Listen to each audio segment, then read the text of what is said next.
तो क्या बताते हैं कि जेता अंजन आंजिए चश्मों में चमकंत। आप पुण्यात्माओं, सत्संग के दौरान आपका एकाग्र चित्त होना चाहिए कि के शब्द इस दास के मुख से निकले हैं। इनमें प्रत्येक के अंदर बहुत बड़ा रहस्य और आपके काम की बातें होती हैं। आप जी इधर उधर ध्यान नहीं रखे, क्योंकि 2 घंटे की क्या बात है, तो फिर 2 घंटे शाम होंगे, 4 घंटे, बाकी 20 घंटे बहुत कुछ होते इधर उधर की सोचने। तो अब जैसे ये कई बार बताते हैं, कई भक्तों को शंकाएं भी रह जाती हैं। प्रत्येक को इंडिविजुअली नहीं बताया जा सकता, ना समाधान किया जा सकता। सत्संग इसलिए किया जाता है सामूहिक तौर पर, आपको कुछ ऐसे गूढ़ रहस्य भी साथ में बताए जाते हैं जो आपको आवश्यक है। अब इसमें क्या शब्द आया है कि जेता अंजन आंजिए वो चश्मों में दिखनते। अंजन माने माया। जितना भी अंजन यानी भक्ति रूपी जो शक्ति तो ग्रहण करेगा, भक्ति धन, भक्ति माया, वो तेरी आंखों में चमकेंगी। आपकी आंखों के सामने जैसे हमने ये अंधेरे में भी दिखती हैं, और ऐसे बहुत से कुछ ऐसे अलग सी वस्तु दिखती है जो आप जी को भी दिख रही है। जिन्होंने नाम ले लिया 2-4 महीने, 6 महीने, साल, 2 साल हो गए जिनको, उनको ये प्रकट होना शुरू हो जाती है। आंखों के सामने थोड़ी सी दूरी पे सितार से नजर आएंगे।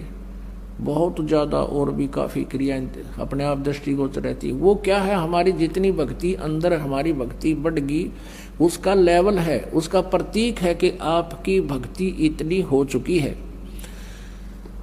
और एक भक्त, कई बार कुछ भक्त ऐसे मिले, वो कहने लगे जी मेरी आंखें खराब होगी, आँखें के आगे काला काला दिखे, तार से दिखे, और डॉक्टर को भी दिखा, डॉक्टर बोला ऑपरेशन करा ले। मैंने कहा भाई ये तार जो है, ये जो भी तुझे दिखाई दे रहा बेटा, ये तेरी भक्ति का प्रतीक है, और ये हमें भी दिखाई देते हैं। ये ना दिखे फिर भक्ति है नहीं तुम्हारी। ये देखने से नहीं अपने आप दिखेंगी, ऐसे आप ध्यान से देखोगे। आपको कई बार ऐसा लगा जैसे कोई मक्खी आ गई, खाना खाते समय भी ऐसे लग रहा है मक्खी या मच्छर आ गया, लेकिन वो हमारे परमात्मा अंदर से जो भक्ति का आगे प्रतीक, वो रिफ्लेक्शन बाहर आ रहा है। और ये सूक्ष्म शरीर ऐसा ही होता है, और ये भक्ति का प्रतीक भी उस नूर से ही हमारा ये लेवल बता रहा है। तो इस प्रकार चिंतित नहीं होना। बहुत से ऐसे भक्त हैं, एक कहने लगा जी मैं तो घर से बाहर नहीं निकलूं, देखूं जब मैंने दिखन लग जाए, मैंने डर गया कदे भूत हो। पुण्यात्माओं, पहले इस दास को बचपन से ही ये थोड़ा सा दिखाई देता था, ये पूर्व जन्म की जो कोई संस्कार डिपॉजिट रह रहा था ना, तो खोजिए पता नहीं कहाँ कहाँ देवता बनकर, राजा बनकर, और वो थोड़ा सा दिखाई देता था। ज्यादा से ज्यादा 1 इंच की लंबाई होगी, एक ही था वो, यानी इतनी ही शेष कमाई बची थी इस कलयुग में। वो पूरा जन्म की डिपॉजिट भक्ति की पुण्य कमाई थी। और ये दास ये सोचा करता मेरी आंखें कुछ कमजोर हैं, इसलिए ये कुछ दृष्टि दोष है। जब उपदेश लिया, नाम लिया, 5-6 महीने के बाद देखा तो ये तो और गणा बढ़ गया।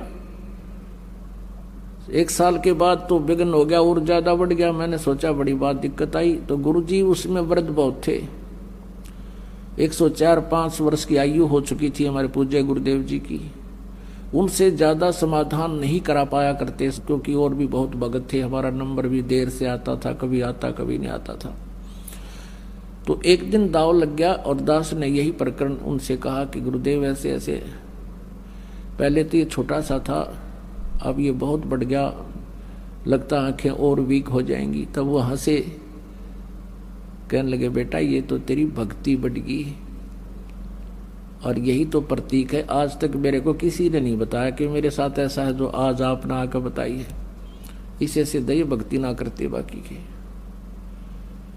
और ऐसा ही था उनके पास, कोई माया मांगना होता, कोई बेटे मांगना आया करता, कोई कार कोई ठीक, और वहाँ भी नाम ले लेते, और फिर माता ही घंटी बजाते, विष्णु देवी पर भी जाते, वो सारे है थारा ईब समझ माई होता कर्म बिगाड़ रहे थे। ठीक करना उन्हें कुछ दिखा था, और क्या दिखना था।